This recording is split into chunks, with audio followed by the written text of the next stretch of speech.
And so given this, that there'll be data collected through this effort, and that it will need to be kept confidential, be kept protected, we thought it would be valuable to start thinking now about what are some of the mechanisms that we can use to make sure, and processes that we can use to make sure that that data is protected.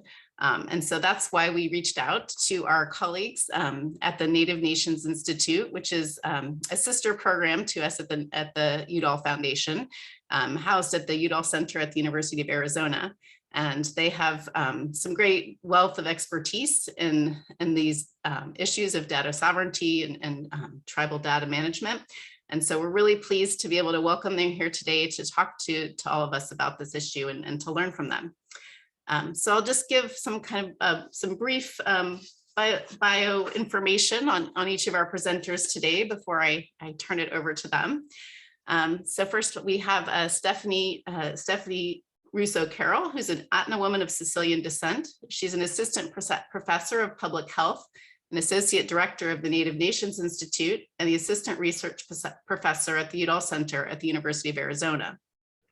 She has an interdisciplinary research group called the Collaboratory for Indigenous Data Governance, which develops research, policy, and practice innovations for Indigenous data sovereignty. She also chairs the Global Indigenous Data Alliance. We also have with us Dr. Jane Anderson, an associate professor at New York University, and Lenapehoking, also known as New York, and a global fellow in the Engelberg Center for Innovation, Law, and Policy at NYU Law School. She works on intellectual and cultural property law, Indigenous rights, and the protection of Indigenous traditional knowledge and cultural heritage. For the past 20 years, she's been working for and with Indigenous communities to find, access, control, and regain authority and ownership of Indigenous cultural and intellectual property collections and data. So we're pleased to have Dr. Anderson with us tonight. We're also pleased to have Andrew Martinez. He's a citizen of the Salt River Pima Maricopa Indian community. He's also Degeno Ipe with ties to the Mesa Grande Band of Mission Indians in San Diego County. He graduated from the University of Arizona in the business management program with a double minor in American Indian Studies and government and public policy. He came to the Native Nations Institute as an intern in the fall of 2013 and has been working with Dr. Carroll and her work in Indigenous data sovereignty for the last 5 years. He also co-authored Indigenous Data Governance Strategies from United States Native Nations with Dr. Carroll, as well as Dr. Desi Rodriguez-Lombert. So we're really pleased to have these very distinguished guests with us tonight to talk to us about these issues. And just before I turn it over to them, one last thing I wanted to mention is that we will have Q&A after the presentations. So please feel free to put any questions you might have in the chat, and we'll collect those and get to them after the presentations. If we do get a lot of questions, we'll try to prioritize those that are concerned with the tribal cultural landscapes effort, but we will do our best to get to as many of those as possible. So with that, I will go ahead and turn it over to our presenters. Thanks very much. Excellent. Thank you for that welcome, Dina. Well, I'm working to share my screen. I will introduce myself again. So Sidak Ahtna Kastan, Sidak Stephanie Carroll, Tishu Stas, Landak Malchina. I'm very excited to join you here today.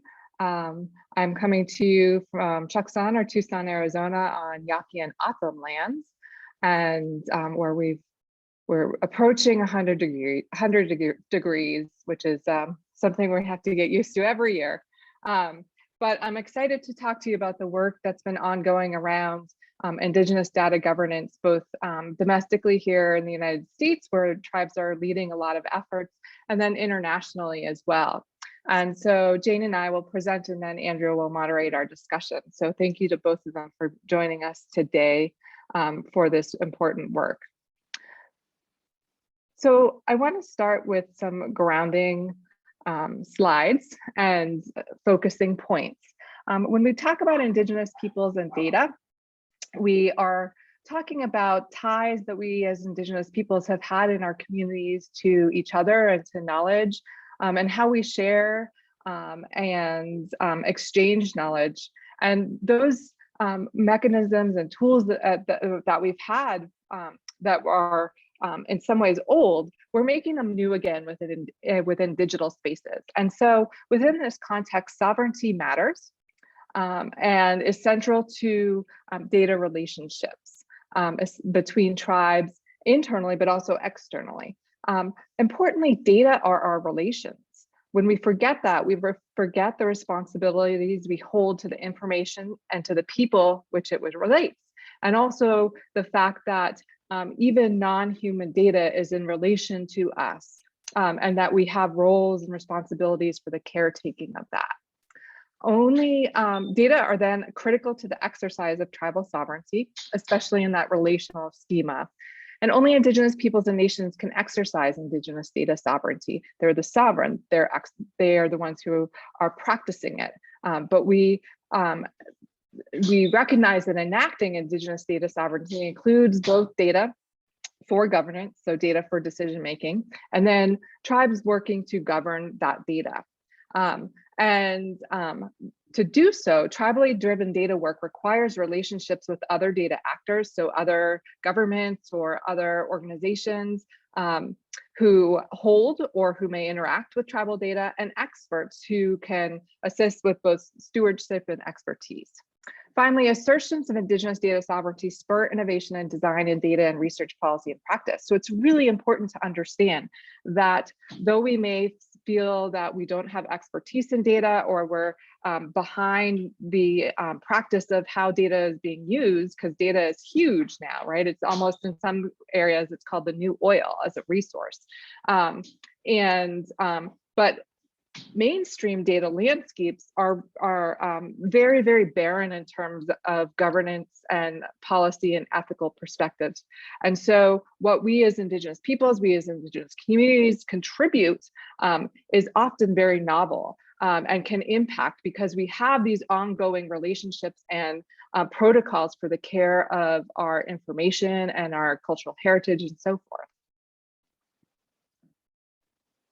So I'm going to start with a piece of work by one of our colleagues, Dr. Dominique David Chavez, who developed the scale of levels of Indigenous community engagement and research to assess how researchers accessing Indigenous knowledge systems, how they're engaging with the communities and community members who maintain those systems. So this scale looks at who holds authority and governance in the research process, ranging from no engagement and representing extractive practices of community engagement to self-determined Indigenous-led processes on the right side.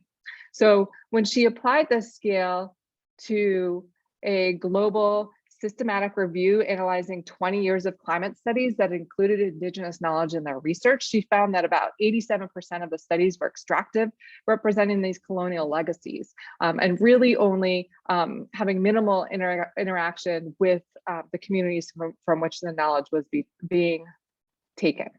Yet there were a handful of studies on the as well as numerous grassroots community efforts that live on the self-determined edge of the scale. Hold on one second, I'm attempting to find my mouse. There we go. That live on the self-determined edge of the scale.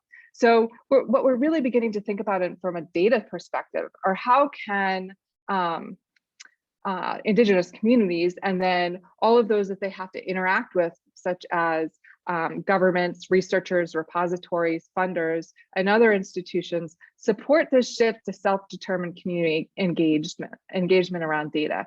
And one really important way to do that is through data relationships themselves.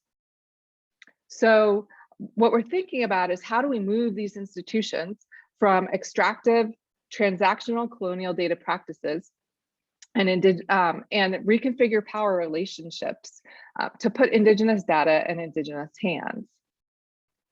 So Indigenous knowledge systems, as we know, are informed by longitudinal or inquiry that's been lasting generations.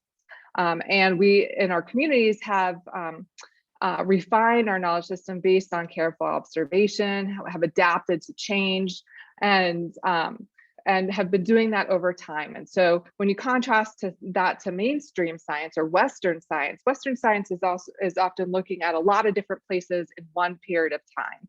Whereas in Indigenous perspectives, we're very grounded in space and place and have deep knowledge. So many Indigenous cultures have utilized a variety of oral and physical mechanisms to transmit this knowledge and to store this knowledge and information. And so here we see different tools for storing and conveying information and data in North America, starting from the left. Clockwise, a totem pole, the Lakota winter count, an Otham calendar stick, and a wampum belt. And so these tools do a variety of things. Sometimes they can just be a pure signal about what's going on. And at other times, they can be working to actually create an agreement, which a wampum belt can do. And so by and large, though, our experiences with settler colonial governments has been comprised of various efforts to kill, suppress, or co-opt our knowledge systems, our Indigenous knowledge systems. So today, Indigenous peoples' data include data generated by Indigenous peoples as well as by external entities, by governments, private sector, other institutions, and their data about Indigenous peoples and their territories. And so this data can be information and knowledge about the environment, lands, resources, the skies, and non-humans with which we relate. And then information about Indigenous individuals such as administrative, census, apologies for that, our dinosaur of a sound coming over here. One moment.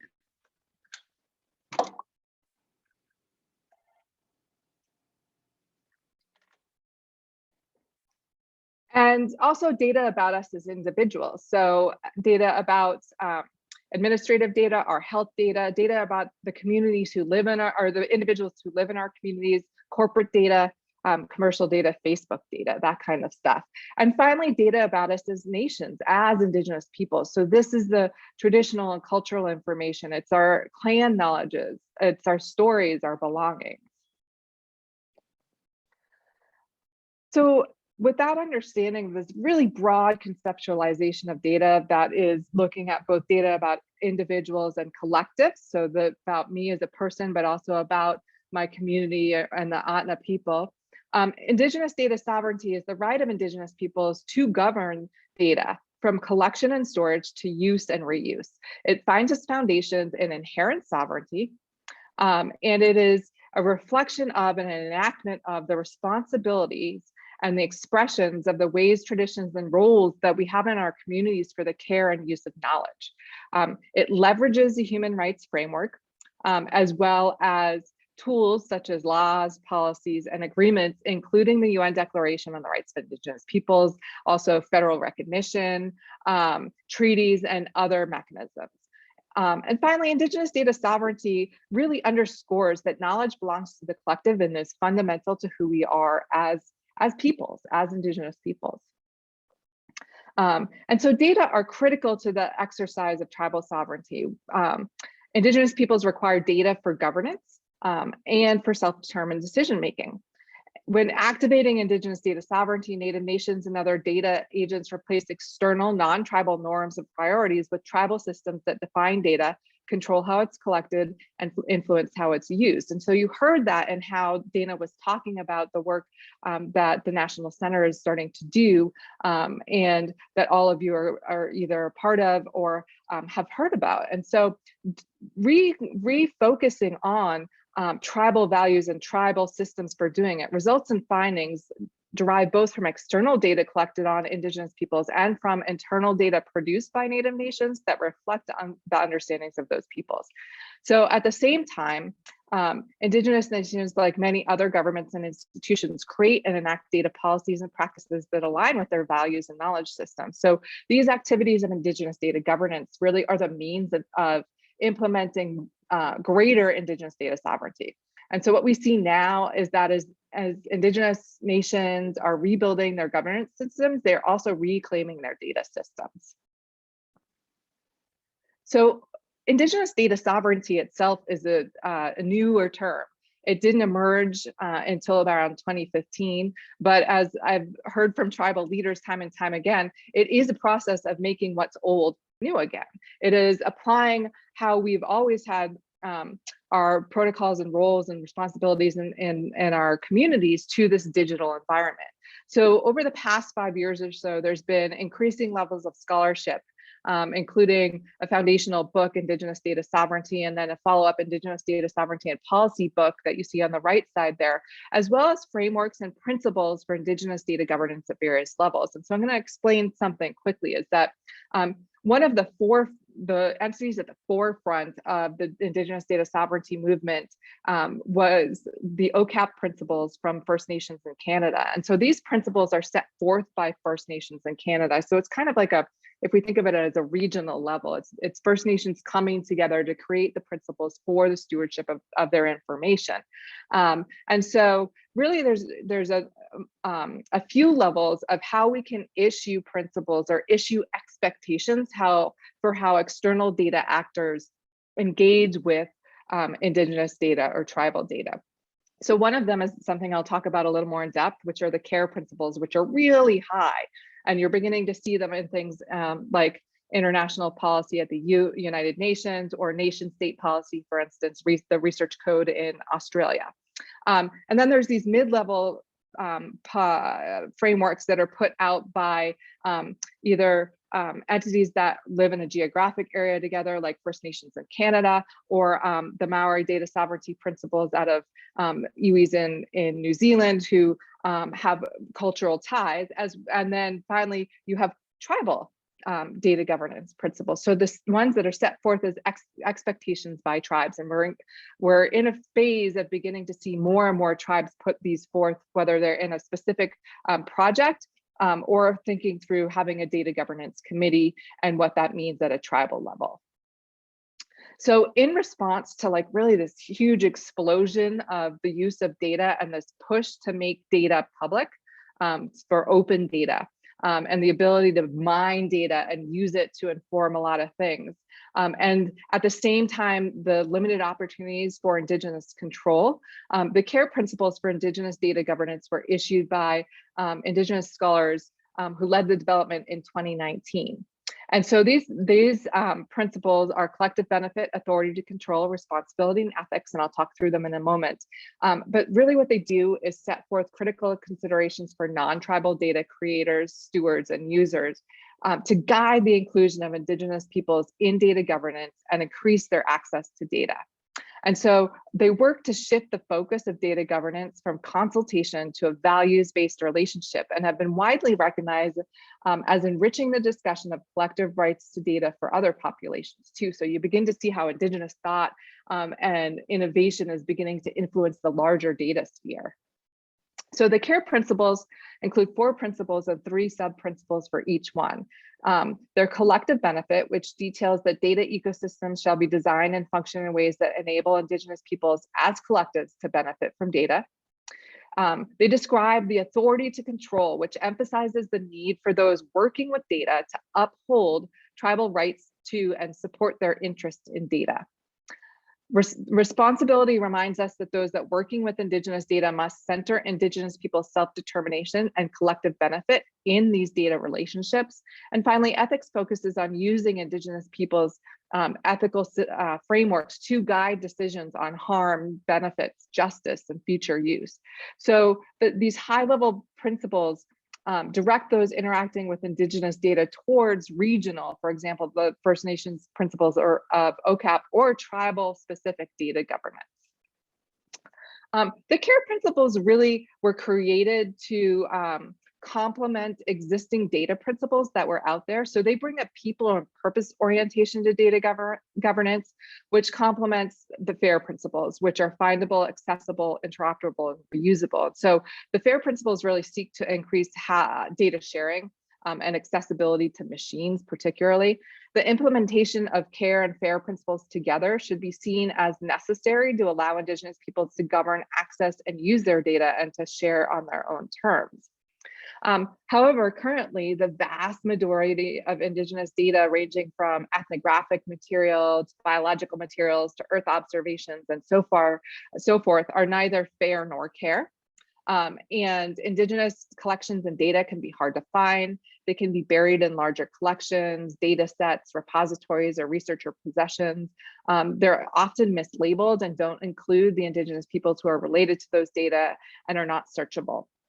Thus, Indigenous collections and data are not fair and don't perpetuate Indigenous provenance or ties and connections to community, protocols for use and sharing, or even permissions to use the data within certain efforts.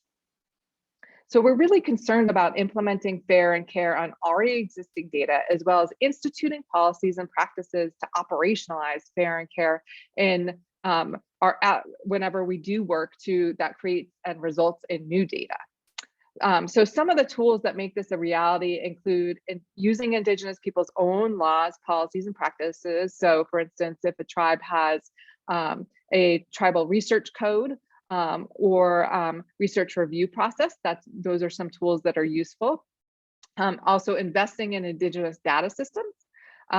Updating other governments and institutions' policies and practices is another necessary step towards ethical inclusion of Indigenous knowledge in data systems. And so there's a lot of steps that you can take, and we see and think about how, particularly when you're working in a federal scheme, how do you make tribal aspirations and tribal rights forefront so that tribes are deciding how and when to use their data.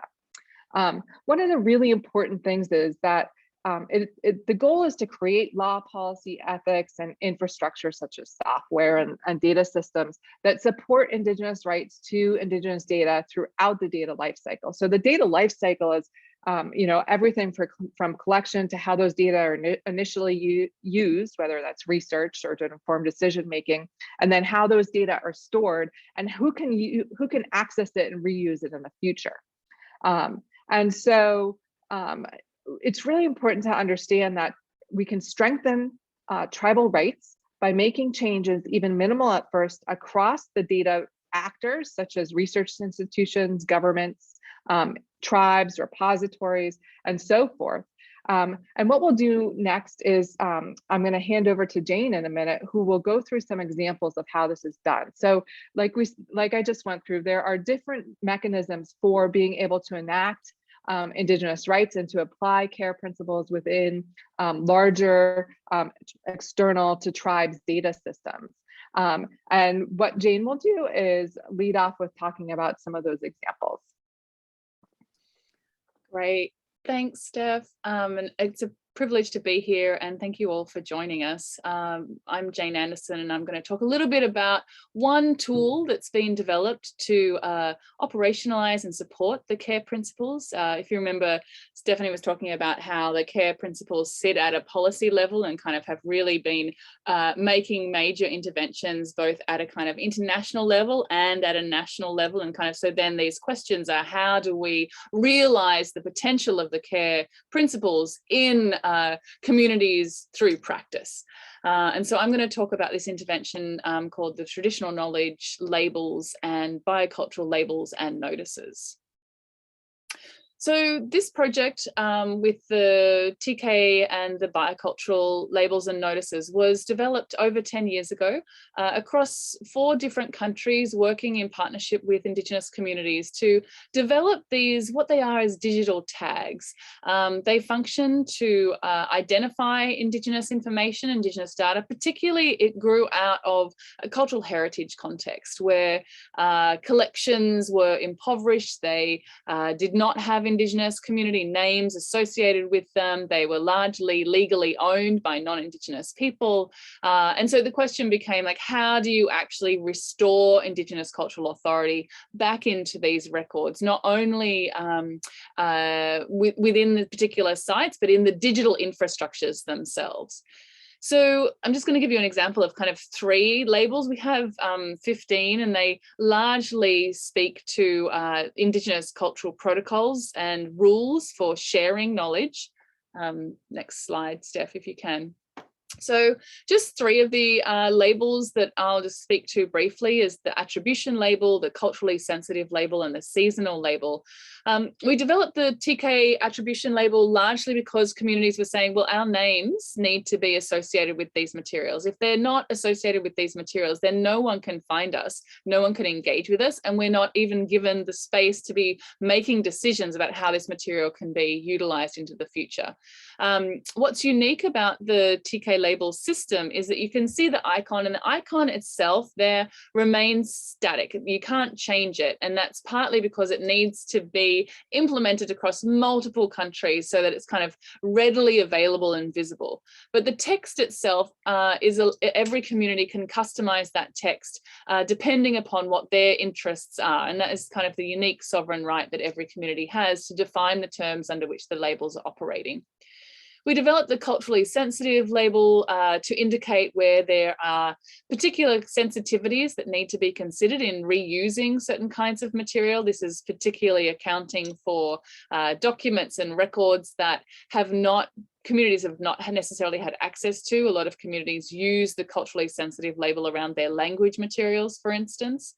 And we also developed the traditional knowledge seasonal label to kind of speak to concerns that certain cultural heritage materials being used at the wrong time of the year. It connects land and homelands to knowledge about those homelands, particularly when certain songs should only be sung at certain times of the year, sweetgrass harvesting, for instance, or particular stories should only be told at certain times of the year. And there's no way to mark that within the kind of current archives, libraries, museums, university contexts. So I just want to give you an example of kind of the attribution label for the Scowlitz Band of the Stolo First Nation in British Columbia. And this is an example of what I was saying, where the icon remains the same, but the label takes the context, allows for the Scowlitz to customize and make it their own. This is done both with language, because the Scowlitz have customize this label to mean name and place within their own language of Hulkamalum, as well as kind of explaining why they're using this label within the kind of the context of the site that they've developed these labels for. This was a website, and then we'll put that in the chat as well, that you can spend some more time with, that really was telling the story of Scowlitz's experience with archaeology over a long period of time. And they really wanted to use these labels to mark not only the process that they'd gone through, that the whole community had been part of it, but also that they wanted to be acknowledged as the users, the holders, the stewards of this knowledge, not only in the past, but into the future. Next slide, Steph. So I want to give you a fuller example of how the labels have been utilized within the context of the Passamaquoddy tribe and the Library of Congress. This is probably one of the best examples we have of kind of what it looks like for a community to develop their labels and actually apply them in a context where they have historically not been present. And this is in the Library of Congress. So these were working with 1890 sound recordings. These were the first sound recordings that were made on native lands in Maine. And this is the record as it stood before the work to update and to include Passamaquoddy perspectives in relationship to it. You can see from this image of the catalogue record that it is empty. It is empty of Passamaquoddy voice, of Passamaquoddy details, of Passamaquoddy information about what these songs are actually about. What you do see here is information about the technology, about the rights holder, the rights holders here in this case being Harvard University. Again, kind of speaking to what Stephanie was saying before, is that Indigenous communities often are not the rights holders of their knowledge that has been recorded by others. And this is kind of a legacy problem that we're trying to deal with, and to kind of make sure that moving forward, Indigenous people are the custodians, the holders, the rights, the authority, that it's all in the record, so that there's no question about that into the future. So after this work with the Library of Congress and the Passamaquoddy tribe, this is what the updated record looks like. And Andrew will put the link into the chat for you as well. And if you go there, you'll see that there's actually pages of information that has been shared by the Passamaquoddy, not only in relationship to traditional knowledge that Passamaquoddy have decided is essential for anybody viewing this record to understand, but also these 3 labels that the Passamaquoddy have customized: attribution label, putting the name back into the record; the outreach label, speaking to why the Passamaquoddy really want to share this information; and also the non-commercial label, really clearly stating that from a Passamaquoddy standpoint, this material should never be commercialized.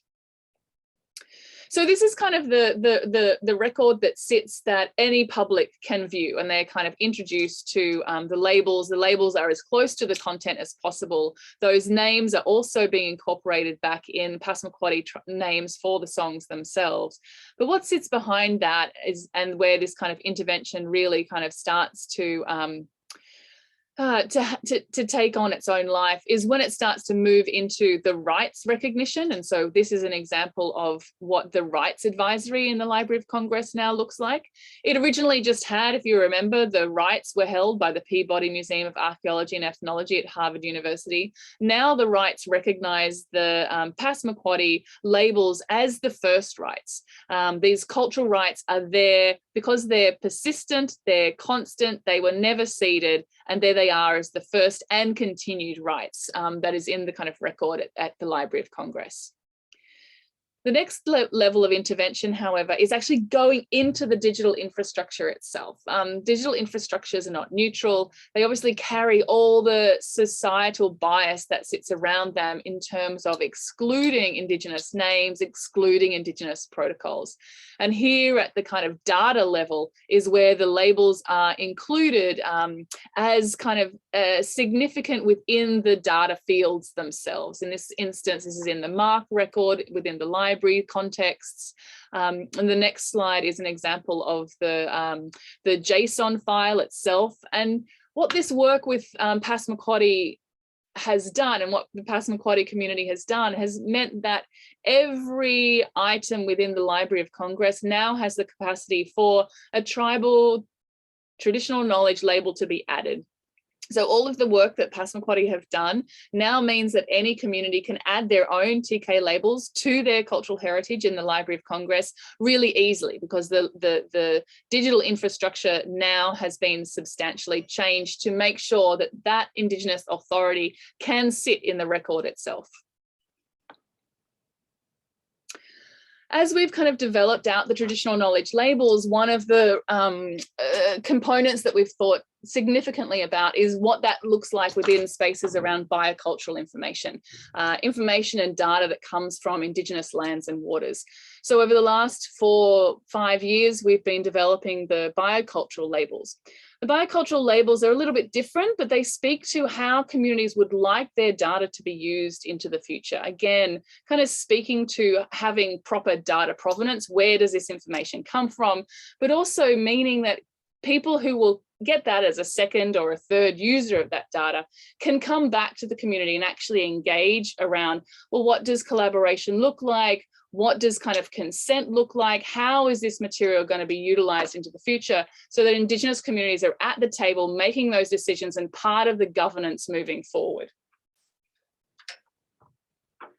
This is just 3 examples of the biocultural labels: the biocultural provenance, the biocultural open to commercialization, and the biocultural consent verified. Again, speaking to these key concerns around having names and being able to connect names and data in any kind of repository into the future, but also speaking to what are the consents that were put in place.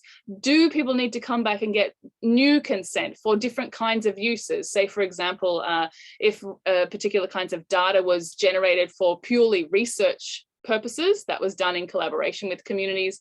A community might decide that if another researcher wants to use that for commercialization purposes, they actually need to come back to the community and have some new conversations and some new discussions. Next slide, Steph. Thank you. So this is just an example of my partner in this work, Maui Hudson from the Whakatohea Nation. His community is utilizing both the traditional knowledge labels and the biocultural labels.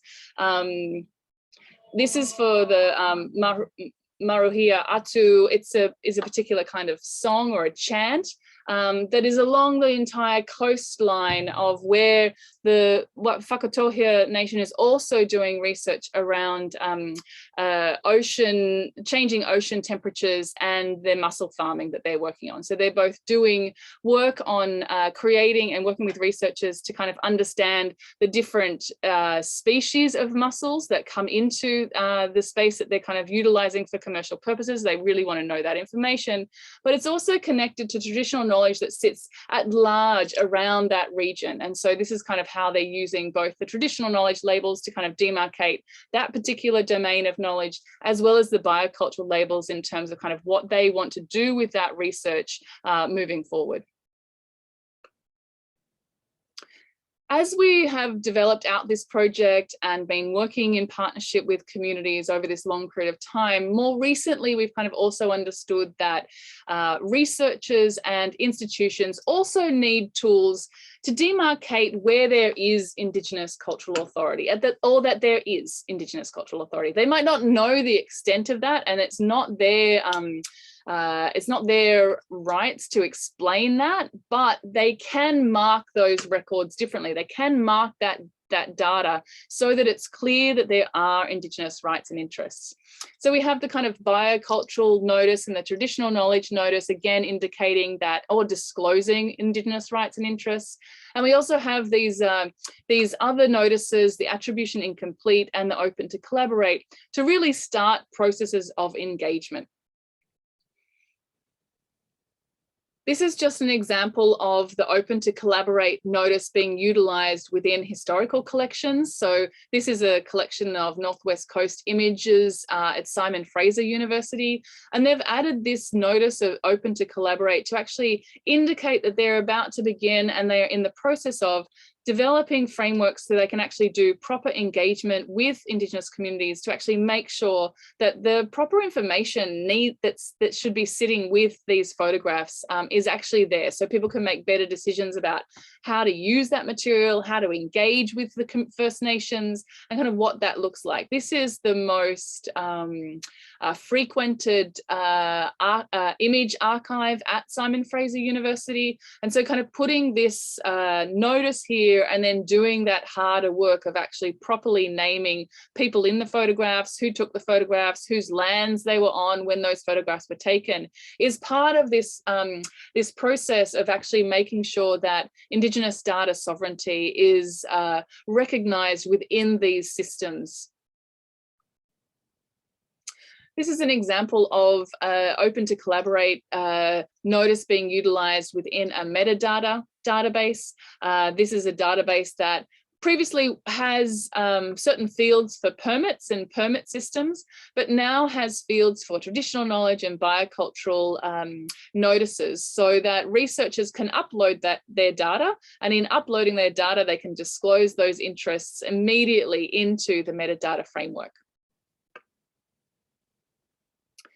This is an example of the biocultural notice being utilized in a vaccinium database. This is information around a bilberry, information that came from particular kinds of research, actually comes out of a New Zealand context.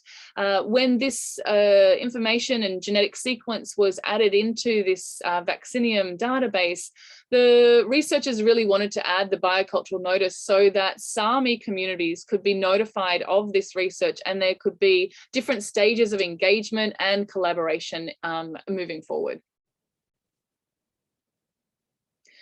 This is just another project with the Maine eDNA, particularly looking at sampling from Wabanaki homelands. The Maine has 4 federally recognized tribes that are working within this project to be notified when particular kinds of samples are collected, that they are noted and that they are part of any kinds of decisions about how that sampling is conducted.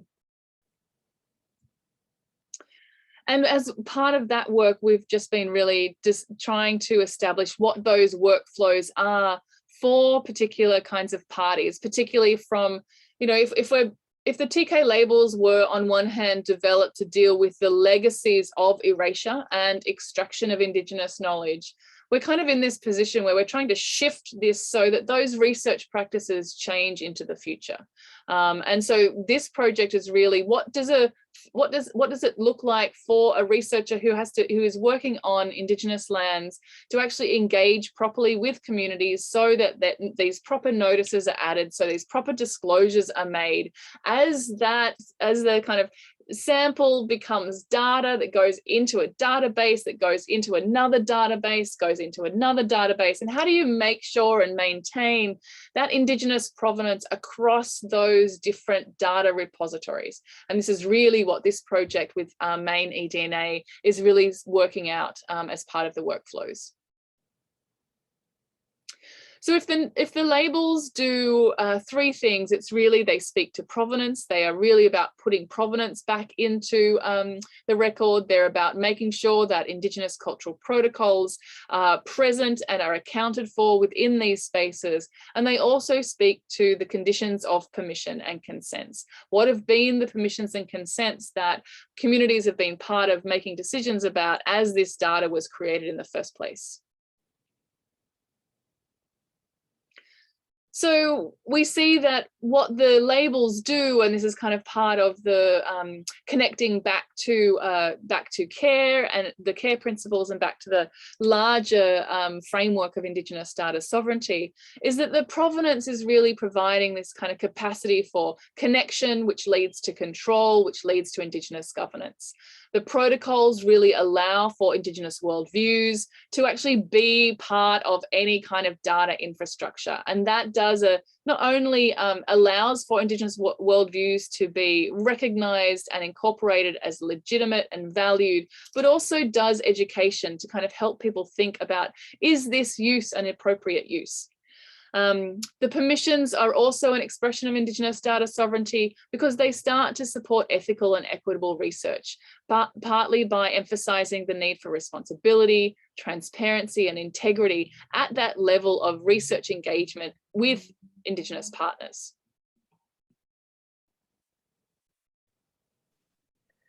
At this point, before we close out, we'd like to get some feedback from those in the audience today, particularly harkening back to some of the things that I talked about around, does your nation have a data governance committee or policy that can support Indigenous data sovereignty? And I think Monique is going to administer this. I'm left in my own presenter view here, so I cannot see that. Okay. Thanks, Steph. I actually am having a bit of trouble with that. Dana, it looks like you may have access to it. Can you try? Yeah, I'm going to try. Yeah, I see. Yes, I've got it. Okay. So hopefully folks are seeing the poll show up and you can go ahead and respond.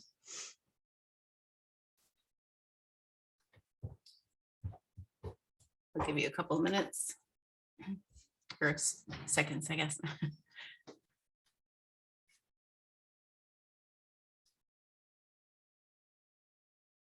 All right. Give about 5 more seconds for people to chime in here.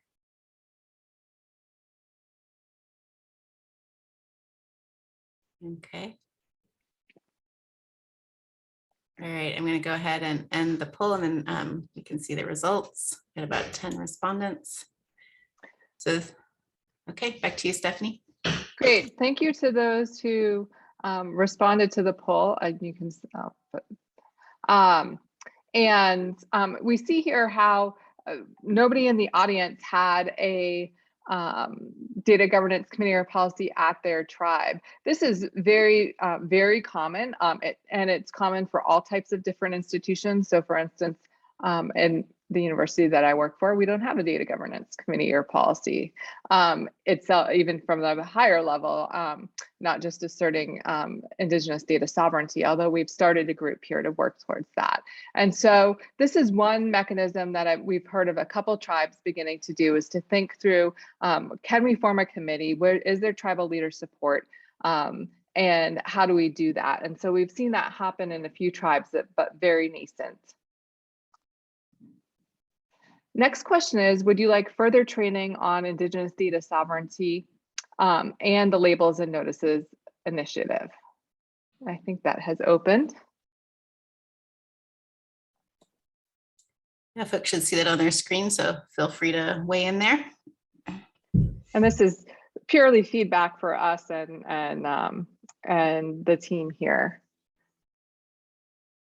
So we appreciate that input and notification. Looks like we've got 11 respondents. We'll give another couple seconds. Any last minute responses? All right, I'll go ahead and end this and here are the results.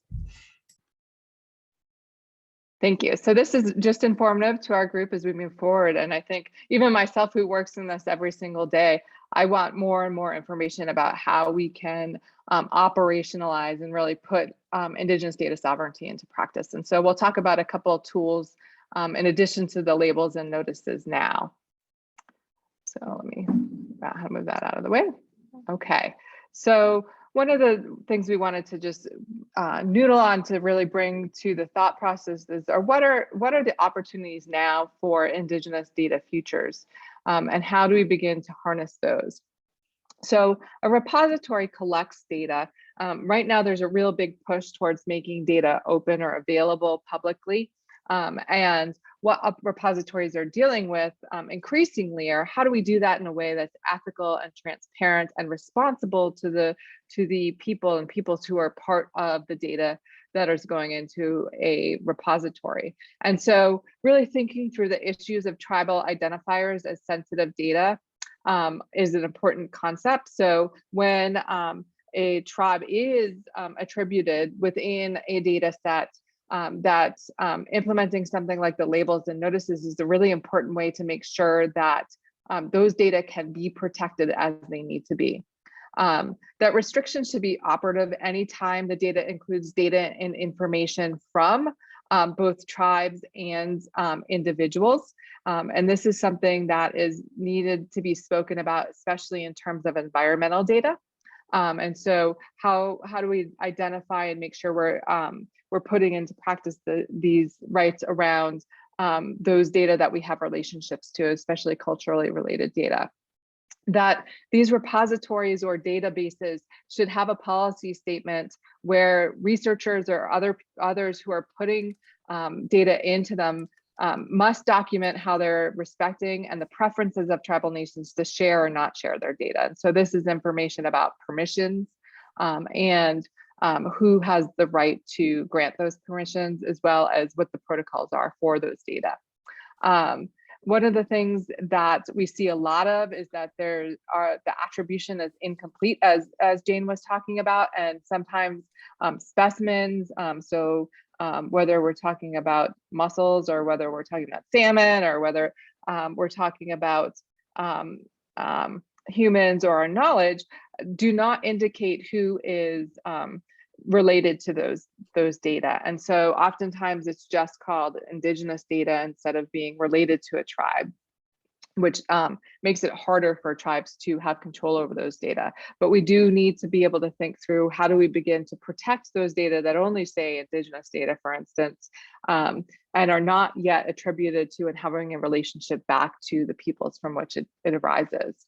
And this gets to the point of that metadata must collect whether data sets contain Indigenous data.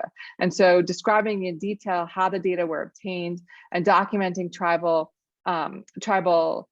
permissions protocols for the data sharing. So really instituting, going back to, I think, the introduction that Dana gave, what data will you contribute to a data set? How how can the repository or the data management system protect those data, and maybe make some of it public, but maybe hold some of it for the group to be interacting with, different levels of permissions for how those data are used. I'm going to slip over to Jane now for getting started on local context. Yeah, so if you are interested in utilizing the labels, particularly from an Indigenous community standpoint, or if you are a data repository or kind of working as a researcher, this is kind of where you start.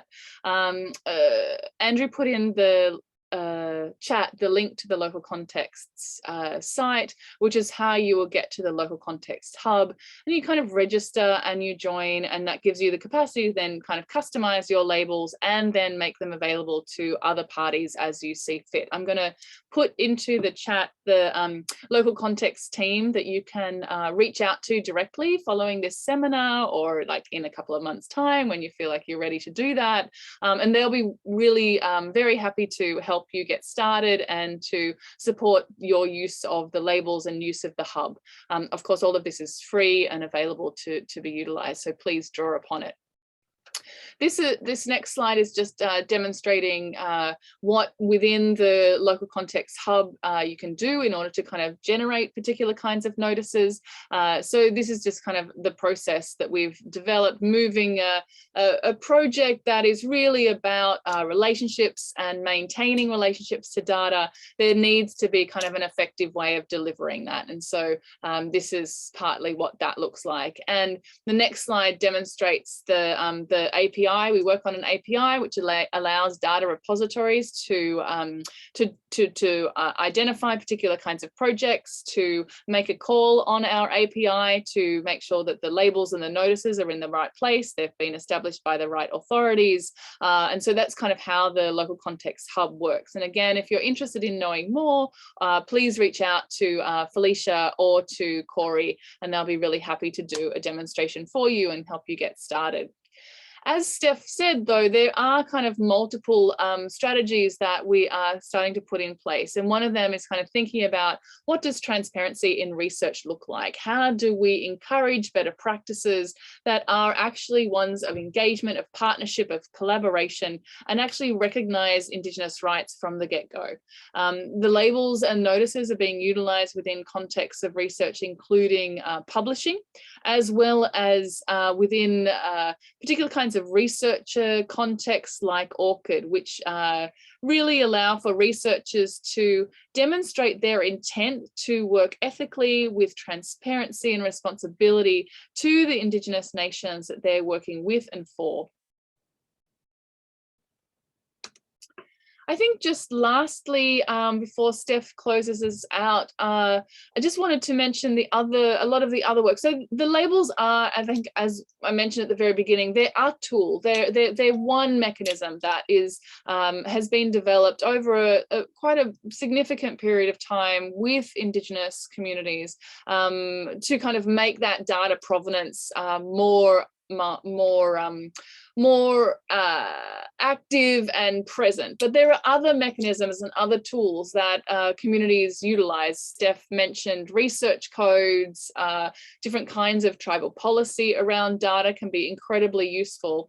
A lot of work that I do with communities is actually around agreements and memorandums of understanding, putting in place particular kinds of agreements that really allow communities to assert their rights in a different kind of way. This is just one of these. This is a future acquisitions agreement for collections and data between the Penobscot Nation and whichever institution the Penobscot Nation is working with. And what this agreement does in the first instance is it actually asks for the deposit or the transfer and collection of that data directly back to the Penobscot Nation, not to a third party, not to a university, not to a data repository, but to the Penobscot Nation itself. If that is not possible, there are a number of steps that the Penobscot Nation then outline as their desired process for how that they are able to continue to maintain governance and control over those collections and data. One of them includes the transfer of copyright, another is to add the TK labels, and another is to make sure that they are named as the primary cultural authority over that material into the future.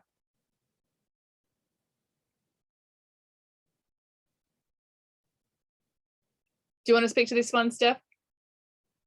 Yeah, I'm speaking on mute. Sorry, everybody. I'm just going to close out with a note on an effort that Jane and I lead internationally. So there are lots of standards out there for data. So everything from how data are collected and recorded for transportation, for health, for different sectors. And one of the overseeing bodies is the IEEE, which is around engineering, electrical engineering. But they're an influential body internationally for standards. And so we're working on a recommended practice for the provenance of Indigenous peoples' data that really will set forth the expectations for the creation of space within data systems for recording Indigenous peoples' provenance and data.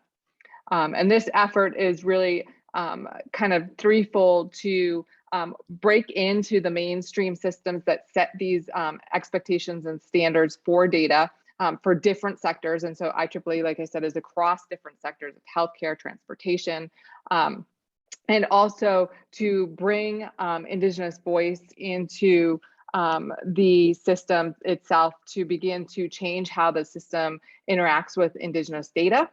And finally, to showcase Indigenous leadership. This is a process that's 4 years. We're about 1.5 years or so into the process, and we'll have tribal, for lack of a better word, not one of my favorite words, but tribal consultation and engagement around the draft policy sometime later this year.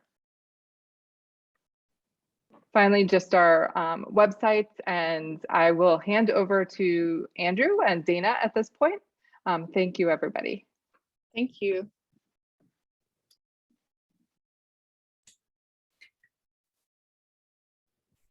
Well, thank you so much.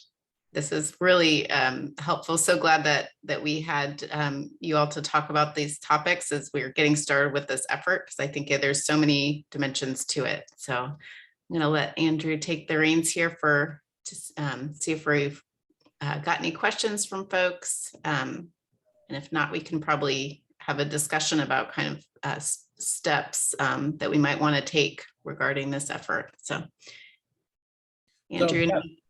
Thanks, Dana and Stephanie and Jane for that presentation. We did have one question in the chat. It was asking if the slides would be made public. We have made, for everyone else who wasn't aware, we have made some slides public in the past, maybe not the entire slide deck. So if that's a request, we can see what we can do about that. I'd like to open it up. No other questions in the chat. If anyone would like to mute themselves and ask a question, if it has anything to do with the more information regarding the care principles, the TK notices, biocultural labels, including if there's any other resources that were covered that you'd like me to drop in the chat, let me know.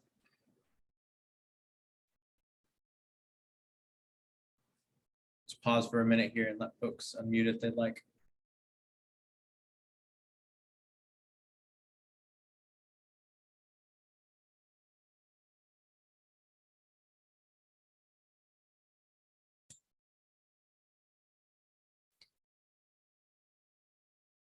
I know it's the end of the day, both on the West Coast and the East Coast. So, and I sympathize with folks who said they could feel like they could use more training on this, because I kind of feel like, wow, there's just so much to absorb here and so many directions to go. So I understand if folks probably need some more time to kind of think through, but happy to, take questions. I don't want to co-opt it if anybody has questions, but I do have some thoughts about kind of the application to the tribal cultural landscapes effort. So I can kind of raise that unless anyone else has questions that they want to address. Looks like we got a question in the chat. There is from Karen. When submitting change to the local context, or LOC mark, or JSON record? Is this done directly or submitted somewhere? And that question is for Jane, likely.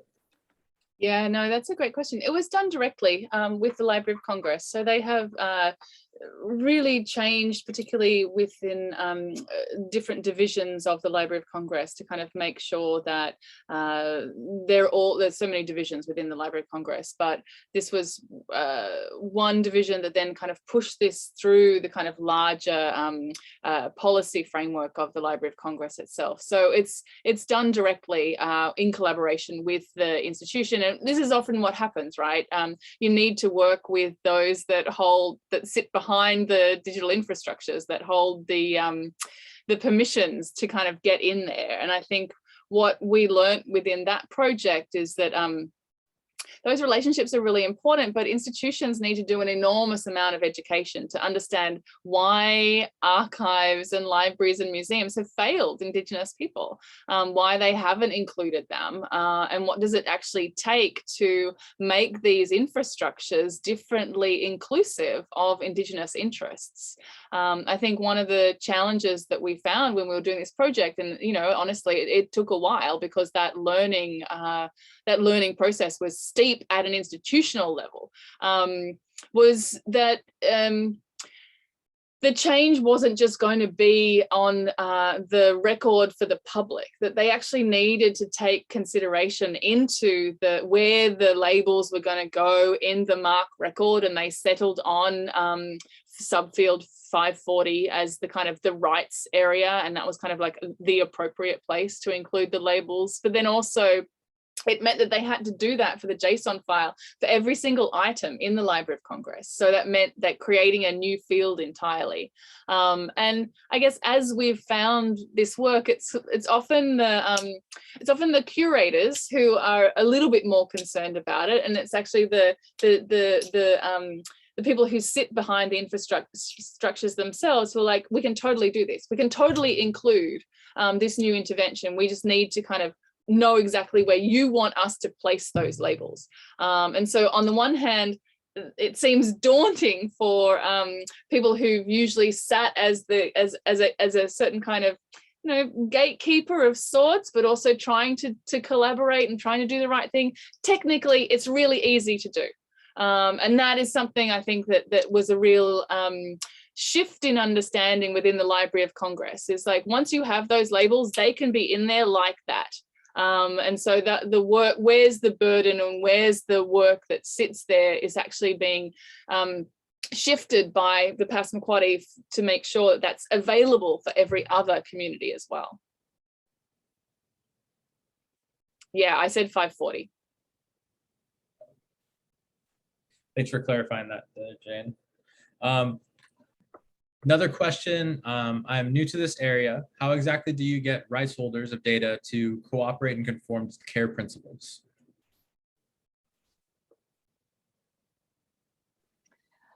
I can fill that one. So the CARE principles are really geared towards what we refer to with Indigenous perspectives as stakeholders. So when we're talking about Indigenous data, we're talking about Indigenous peoples as the rights holders.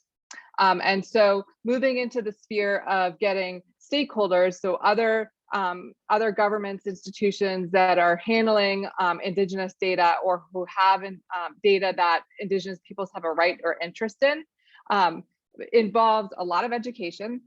And shifting norms and practices. And so I have two, I think,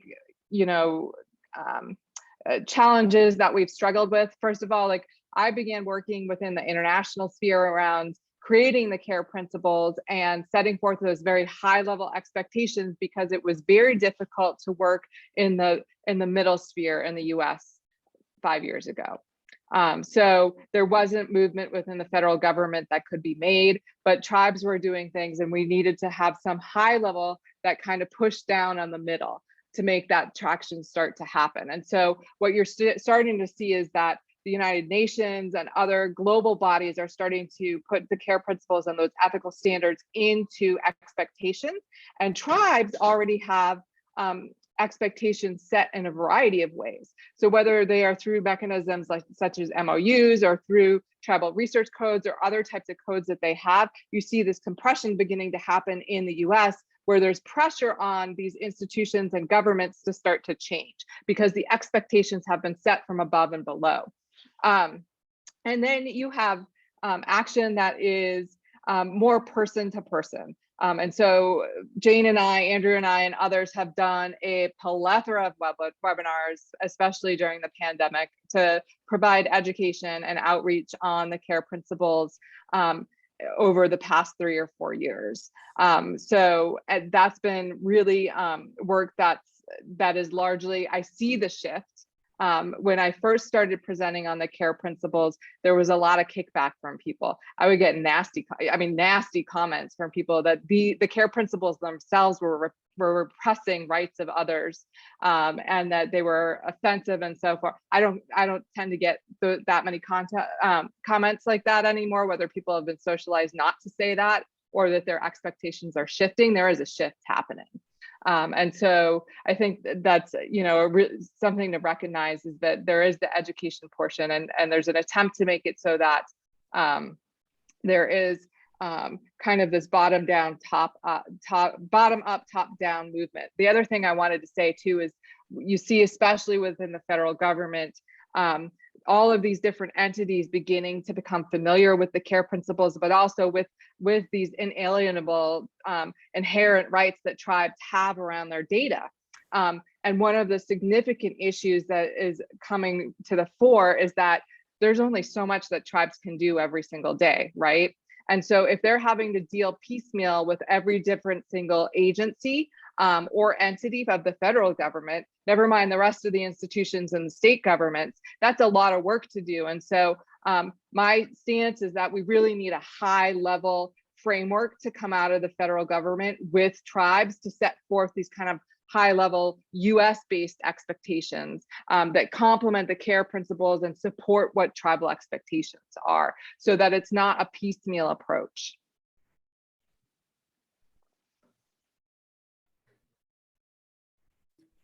Oops, I'm sorry. So that actually kind of leads into another question that we got in the chat stuff.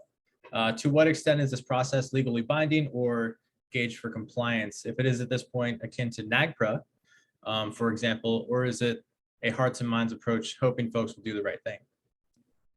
I'll start off and hand over to Jane. So when we started working and within the terminology of Indigenous data sovereignty, we consulted with a number of the top Indigenous legal scholars and said, how should we be engaging with the legal perspectives for Indigenous data sovereignty? And they said, step away from us. Go forth and set forth the expectations, create a framework, and move forward without the legal perspectives involved. Because while there are tools within the law, and there are situations where you will want to use the law is not made to the benefit of Indigenous peoples. It doesn't reflect Indigenous values and frameworks. And so we can learn how to use it to our benefit, but we need to create these systems first that are set up that reflect Indigenous values and expectations. So Jane has more to say on this. Yeah, no, I could speak about this for days, and Steph's kind of set that up perfectly. In many ways, we are trying to deal with the legacies of colonial law, the ways in which the law itself has been set up to function as a tool of dispossession. In the area that I work in predominantly, which is intellectual property and cultural property law, that's how it has functioned. It was developed, and it has very particular kinds of logics that are built into it, and just one of those logics is a property logic, which doesn't account for responsibility, it doesn't account for relationships, it doesn't account for accountability. And so what we did with the labels, and I guess the secondary component of that is that we were largely dealing with material that Indigenous peoples had no legal control over. It was already in the legal control of a non-Indigenous person or a non-Indigenous institution. That was 95% of the material that we are dealing with. Language materials, photographs, sound recordings, histories, field notes, all of it. And so it became imperative to us to find a mechanism that creates a wedge in here in a different kind of way that allows for Indigenous rules, Indigenous protocols to actually be differently present. And then what that leads to is a different kind of conversation. So yeah, I mean, we advocate for law to be used strategically, but it's not an end in itself. It has parameters that are deeply vested within maintaining a certain kind of settler colonial status quo. And we see that in something like NAGPRA, for example. But we actually are pushing for a different kind of elsewhere, somewhere else, that Indigenous rights and interests are recognised at a foundational level. And to do that, you kind of have to build it. But I have to say, sorry, this is kind of like me having a little bit of a rant.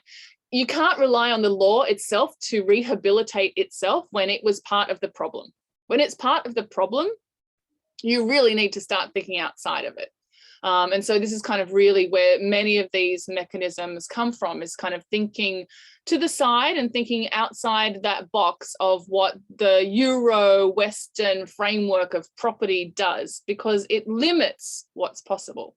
I guess the other thing, which is also kind of similar to what Steph said, is that there are different kinds of strategic ways to utilize the law. And that's what we really see within memorandums of understanding and in kind of agreements like the one that I showed you at the end, where the Penobscot Nation is just really asserting its rights in a contract kind of space, which is really what an agreement is a contract. And in that area, you can really assert, and Penobscot Nation is doing this, it's asserting its rights as a sovereign nation. There are legitimate questions that have never been worked out about when particular kinds of information was recorded on Indigenous lands. Did Indigenous communities cede control over that material? It's not clear. And that kind of research is actually taking place at the moment to kind of work out what that means. I would say that, you know, other things that can actually support tribal interests in this area around developing particular tribal policy, developing particular tribal codes, working out what those agreements and MOUs are, and making sure that particular kinds of language that's in them is consistent across different kinds of departments within tribal contexts. So they're kind of some of the work that we actually do with tribes to just build up that tribal capacity from a community standpoint out. And then these tools, like the labels, for instance, are really speaking to educating and shifting and changing practices in how communities are actually engaged with.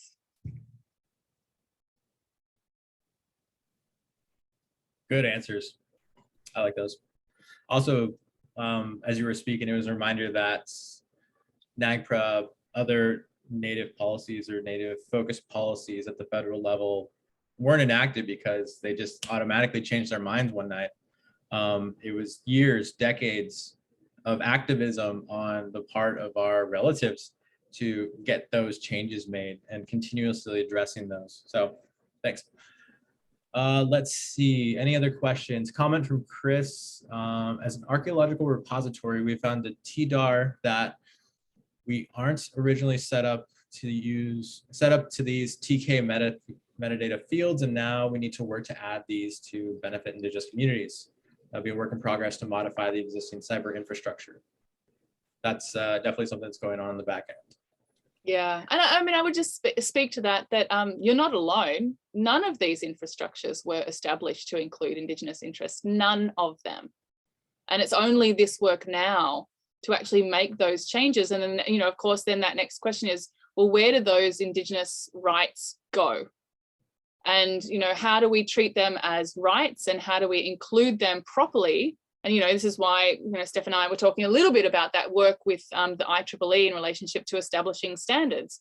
We need to establish standards within the cyber infrastructure that makes sure that Indigenous rights and interests are included always moving forward. And I think the other critical point here that is unsaid is that as we develop new cyber infrastructures, these expectations and considerations need to happen in the development of the cyber infrastructure. I see too often now, as people begin to create and universities and the federal government start to create new repositories and new data management systems, that they think of things like the care principles or Indigenous rights is really kind of just a soft ethics perspective that can be addressed by a conversation or later on in the process. But as we just heard, it's a cyber infrastructure situation, and it needs to be addressed in the design and the implementation of the system itself. All right, we got a thumbs up from Chris. We also have a hand raised really quick from Luis Ramirez. Do you want to unmute yourself? Thank you. Sure, thank you. Listening to this, and I feel like this is something that we've probably been through. We had a student from the University of Arizona work with us on his dissertation. And he wrote it up, and it was based all on our people. Well, last year or year and a half ago, all of a sudden we see in the newspaper that he's turned over that same dissertation to another tribe and said he's presenting them our paperwork so they can become federally recognized. How do you control that? How do you, it makes us never want to work with students again, or anyone who is trying to do any kind of assistance, because how do you trust? Steph, do you want to start? And then I've got some thoughts on that too. Sure. I think what I see happen are I think Andrew was going to drop in a paper that we recently published on tribal expectations around the care principles, and it's language from different tribal codes and research processes that give life to the different principles and set forth how tribes are wanting others to manage and interact with them around research and data. And so I think some of the tools that are used to mediate situations like you're just talking about is that I have seen tribes require that when students work with them, that the tribe has review of all publications, or there's an actual they're prohibited completely. So the student can work with them to do this research, but they have no right to publish it. And the university usually has to sign away that on that as well. And universities can do that. They have done that. They don't like to publicize that they do that.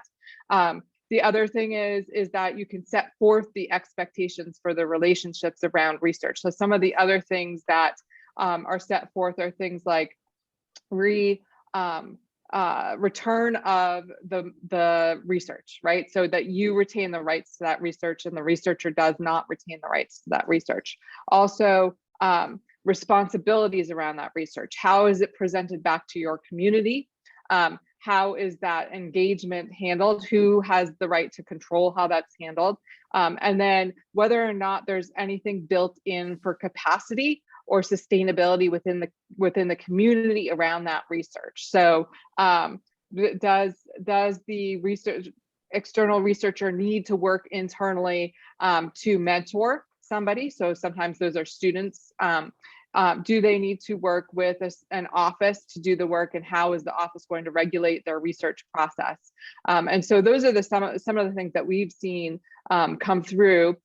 Usually these are solidified in an MOU or some other agreement that really sets forth what these expectations are, as well as what happens if you don't follow them.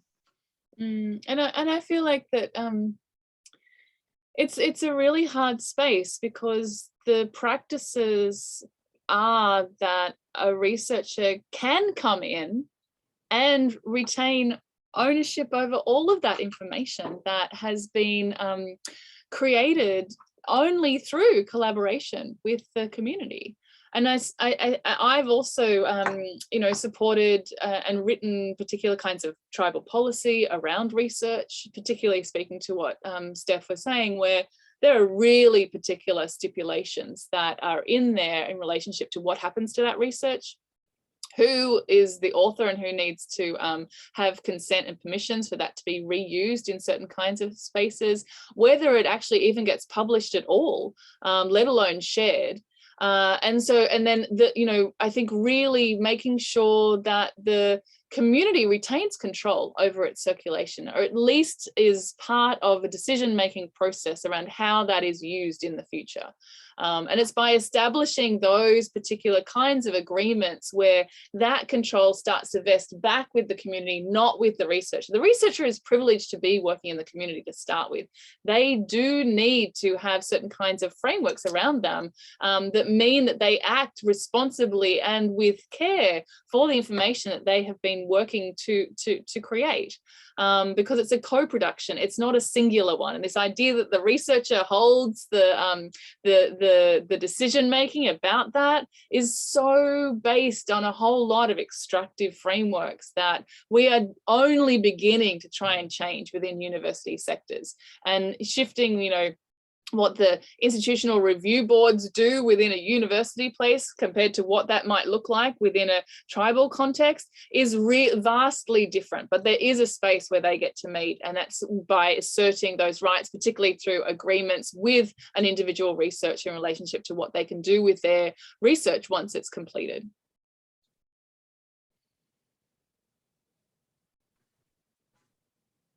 Hey, Louise, I dropped the paper that Stephanie was responding to, or asked me to drop into the chat here. I wanted to circle back around to Chris Nicholson. They raised their hand earlier about the same time as Louise. So if you'd like to unmute yourself, go ahead. No, I'm good. That was an accidental raise. Sorry. That works. All right, we are coming to time, coming up on that half hour. So I can pass it back over to Dana. Great. Well, thank you again all so much for such a really rich and interesting discussion. And I saw what Lorianne had commented in the chat that she feels like she needs more training. And I feel like that too. I really do feel like this is a beginning of a really valuable conversation for us. So thank you again so much for your